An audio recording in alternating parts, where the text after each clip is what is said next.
Friends, MGR classes में आपका स्वागत है। नेक्स्ट यूनिट है सारणिक। सारणिक का जो बेसिक है वो पढ़ेंगे हम इसमें, ठीक है। सारणिक को इंग्लिश बोलते हैं डिटर्मिनेंट। फर्स्ट क्या है, किसी समीकरण निकाय को हल करने के लिए निकाय में जितने चर हों उतने ही समीकरण की आवश्यकता होती है। अतः किसी भी सारणिक में पंक्ति व स्तंभों की संख्या सदैव समान होती है, ठीक है। मैट्रिक्स में तो क्या होता था, एक 2/3 की मैट्रिक्स हो गई, 4/3 की मैट्रिक्स होगी। लेकिन सारणिक में क्या होगा, 2/3 की मैट्रिक्स नहीं होगी, 2/2 का ही सारणिक होगा, 3/3 का सारणिक होगा, है ना। 2/2 का, 3/3 का, एक तरह से समझ लो वर्ग मैट्रिक्स होगी, वो सारणिक बन सकती है। एक मैट्रिक्स को अव्युत्क्रमण मैट्रिक्स कहते हैं, अव्युत्क्रमणीय मैट्रिक्स कहते हैं।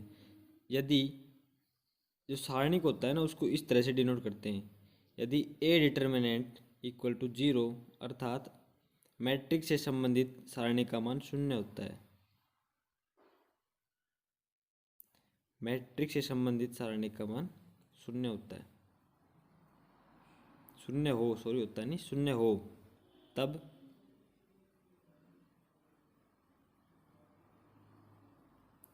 माना ए कोई मैट्रिक्स है, ये इक्वल है 0 के, ये तो मैट्रिक्स है, इसका सारणिक बना दे, वो हो गया 0 के इक्वल हो, तो एक द्वितीय क्रम का वर्ग अवयव है। तो द्वितीय क्रम के सारणी का मान कैसे करते हैं, ये मैट्रिक्स है, इसको वैल्यू वैसे फाइंड नहीं कर सकते अपन, ये इसकी वैल्यू यही रहेगी। जैसे ए है मैट्रिक्स, तो इसकी वैल्यू ये मैट्रिक्स ही रहेगी। लेकिन सारणी की एक वैल्यू होती है, स्पेसिफिक वैल्यू होती है। ए, ये कोई भी मैट्रिक्स या सारणी मान लेते हैं, ए डिटरमिनेंट क्या होगा, इस मैट्रिक्स का ए डिटरमिनेंट क्या होगा, A11 नहीं sorry A1 B1 B2 A2, ये डिटरमिनेंट होगा इसका। A1 मल्टीप्लाई होगा B2 से और A2 मल्टीप्लाई होगा B1 से। A1 determinant of B2 minus B1 determinant of A2, A1 B2 minus B1 A2, ये सारणी का मान हो गया। सारणी के ये था ना अपने पास, इसका मान हो गया ये बीच में माइनस कैसे आया देखो, प्लस माइनस माइनस प्लस, इस तरह से सारणी का जो चलता है क्रम चलता है, सोल्व करते हैं उसका, इस तरह से क्रम चलता है। ये 2/2 का था, 3/3 का हो तो plus minus plus minus plus minus plus minus plus, ऐसे चलता है। पहले प्लस फिर माइनस फिर प्लस, पहले प्लस फिर माइनस फिर प्लस, तो ये समझ लो विकर्ण तो होगा प्लस, बाकी हो गए माइनस।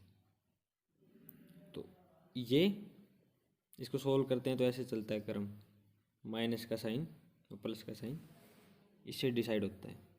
नेक्स्ट आता है,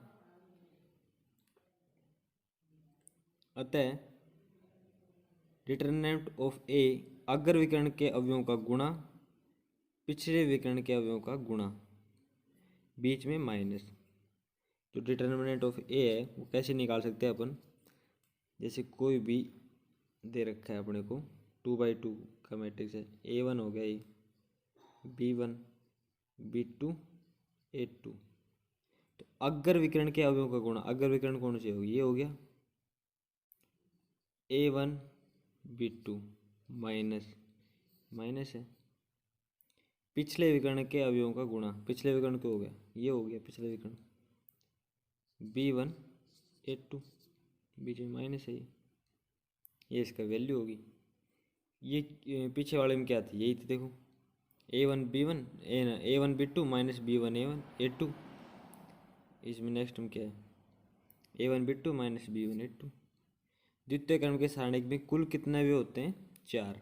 कैसे निकालते हैं, जैसे द्वितीय क्रम का है तो 2 की पावर 2, तृतीय क्रम हो 3 की पावर 2, मतलब n की पावर 2। n कितना हो सकता है, 2 3 4 5 1, कुछ भी हो सकता है।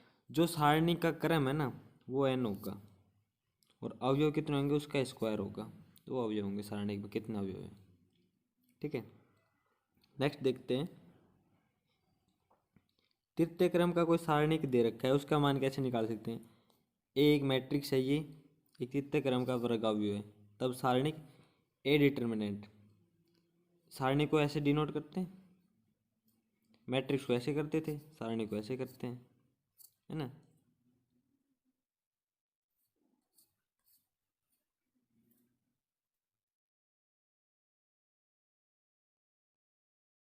देखो डिटर्मिनेंट ऑफ ए वन, प्रथम पंक्ति से करते हैं A1। तो A1 किस में है, इस वाली लाइन में और इस वाले कॉलम में, इसको छोड़ देंगे। बाकी बच क्या गया, B2 C2 B3 C3, या ऐसे रख दिया। अब आते हैं B1 पे, तो B1 ये छोड़ देंगे और ये छोड़ देंगे, क्या बच गया, A2 C2 A3 C3, A2 C2 A3 C3।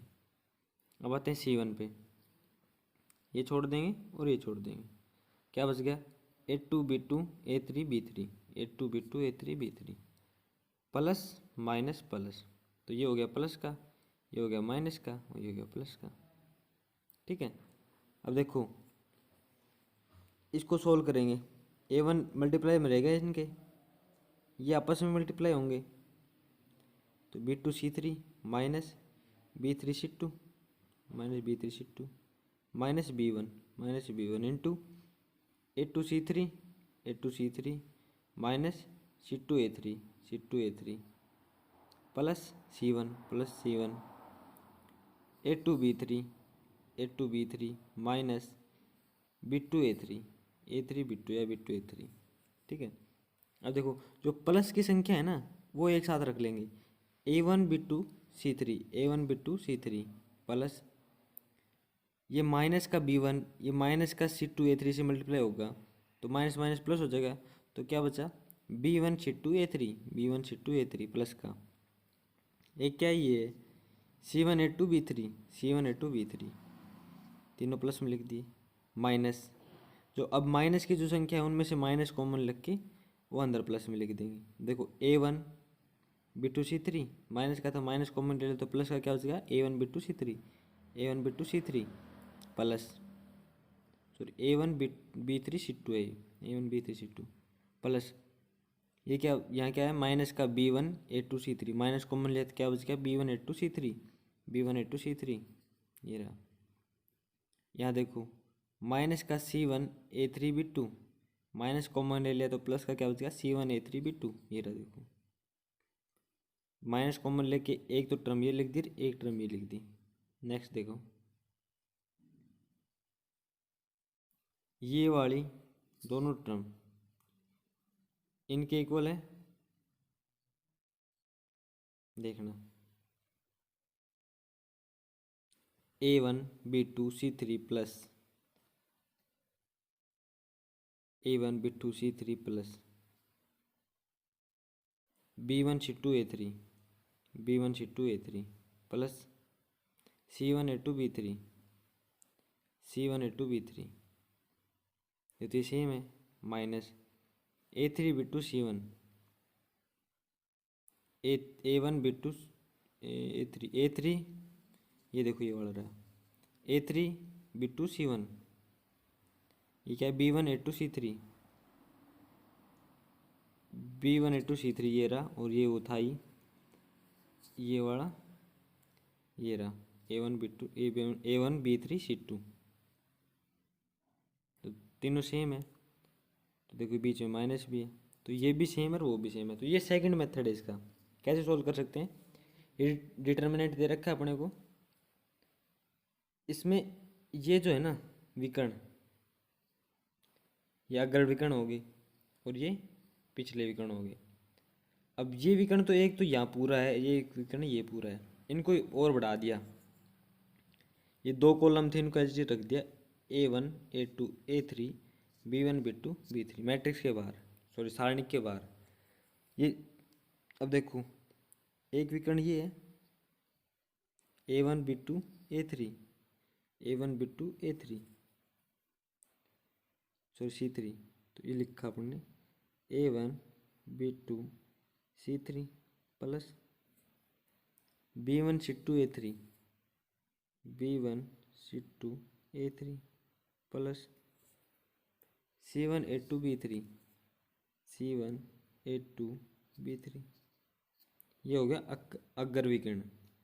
अब पिछला विकर्ण माइनस कर देंगे इसमें से। पिछला विकर्ण क्या देखो, A3B2C1, B3C2A1 और C3A2B1। तीन विकर्ण तो ये हैं पिछले, और तीन ये अग्र विकर्ण है।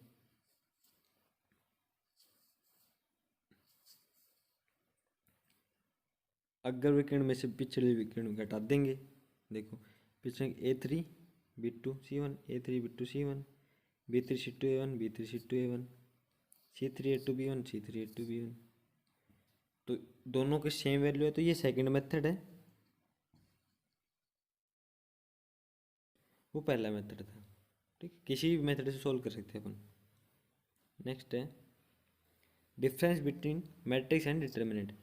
अवयव व सारणिक में अंतर। मैट्रिक्स का मान नहीं होता कोई भी, लेकिन सारणिक की संख्यात्मक मान होता है। सारणिक का संख्यात्मक मान होता है। सारणिक की एक वैल्यू होती है फिक्स।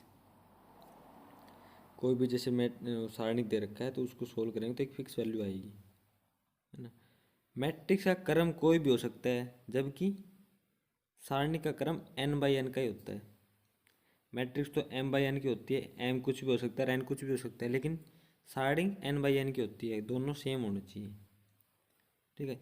सारणिक में determinant of A is equal क्या होता है, डिटर्मिनेंट ऑफ ए ट्रांसपोज। जबकि मैट्रिक्स में ऐसा संभव नहीं है।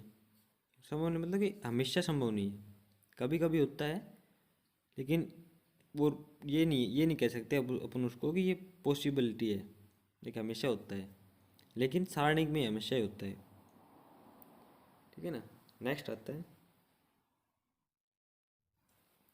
सारणिक के उपसारणिक। ये अपन इस पे ज़्यादा क्वेश्चन करेंगे।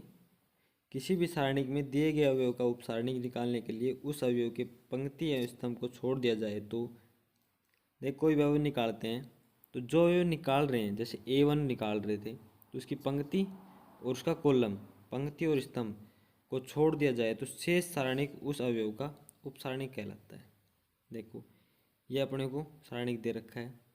अवयव A2 का उपसारणिक बताइए। A2 का उपसारणिक निकालेंगे, ये A2 है, इसकी ये तो पंक्ति छोड़ दें और ये स्तंभ छोड़ दें, क्या बच गया, B1C1, B1C1, B3C3, B3C3। अवयव A2 का उपसारणिक है ना। तो जो पंक्ति, जिस अवयव की पंक्ति है और उसका स्तंभ है, उसको छोड़ के जो बच गया वो उपसारणिक हो गया उसका, ठीक है। इस पे ज़्यादातर क्वेश्चन करेंगे अपन। नेक्स्ट है किसी n/n क्रम के सारणिक में i वीं पंक्ति और j वें स्तंभ के प्रतिच्छेदन पर स्थिति अवयव aij की उपसारणिक i वीं पंक्ति तथा j वें स्तंभ को छोड़ देने पर शेष बची हुई n-1 तथा इंटू n-1 क्रम का सारणिक होगा।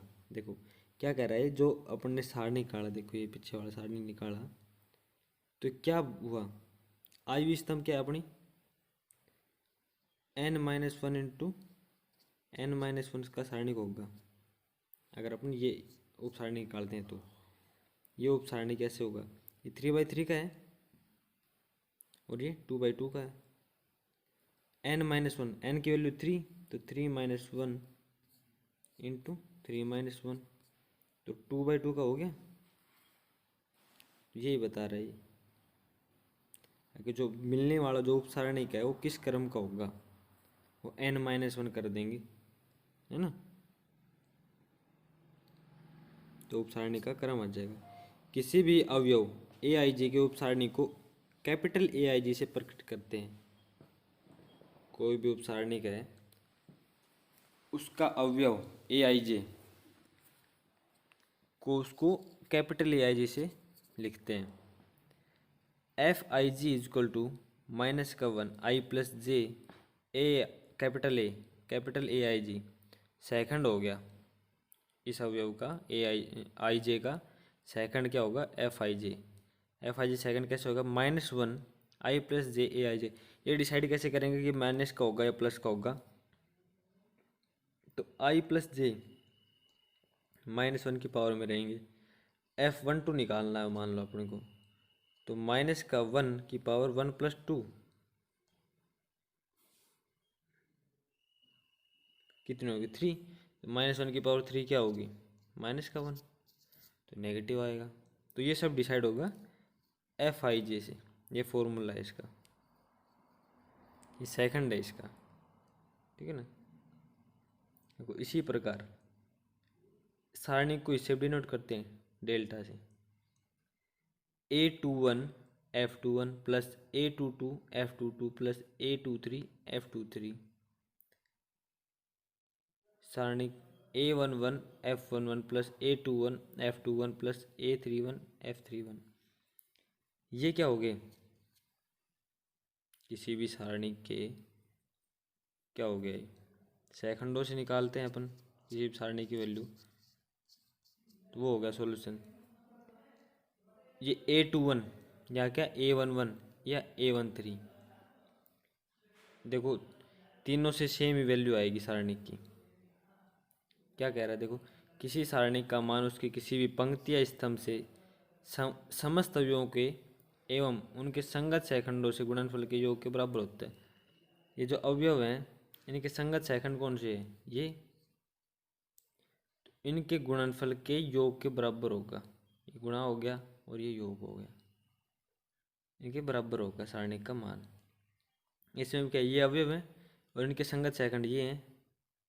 इसी तरह इसमें भी अवयव संगत सेकंड ये। क्या बोल रहा है, किसी भी सारणी का मान उसके किसी भी पंक्ति या स्तंभ के संगत अवयवों के एवं उनके संगत सेकंड से गुणनफल के योग के बराबर होता है। सारणी का विस्तार किसी भी पंक्ति या स्तंभ के अनुसार किया जा सकता है। सारणी को ये जरूरी नहीं कि पहली पंक्ति से ही सोल्व करें, दूसरी से भी कर सकते हैं, तीसरी भी कर सकते हैं, स्तंभ से भी कर सकते हैं, दूसरे स्तंभ से भी कर सकते हैं, तीसरे स्तंभ से भी कर सकते हैं, है ना। सारणी के प्रसार का यह नियम किसी भी क्रम की सारणी के लिए सत्यापित है। 2x2 क्रम की सारणी क्या, उसके लिए भी 3x3 की है, उसके लिए भी 4x4 की है, उसके लिए भी किसी भी पंक्ति से किसी भी कॉलम से उसकी वैल्यू निकाल सकते हैं। सारणी का मान शीघ्र प्राप्त करने के लिए इसका प्रसार उस पंक्ति या स्तंभ के अनुसार करें जिसके अधिकतम है वो 0 हो। कोई भी सारणी दिया गया है, उसमें उस पंक्ति से या उस स्तंभ से सॉल्यूशन निकालें उसका अपन जिसमें सबसे ज़्यादा जीरो हो पंक्ति में या उस कॉलम में, ताकि जल्दी से हमको आंसर मिल जाए। शॉर्ट ट्रिक है वो ये, ठीक है ना। ये कुछ वो थे सारणी के बेसिक। अब 4.1 पढ़ते हैं अपन direct. Thank you all of you.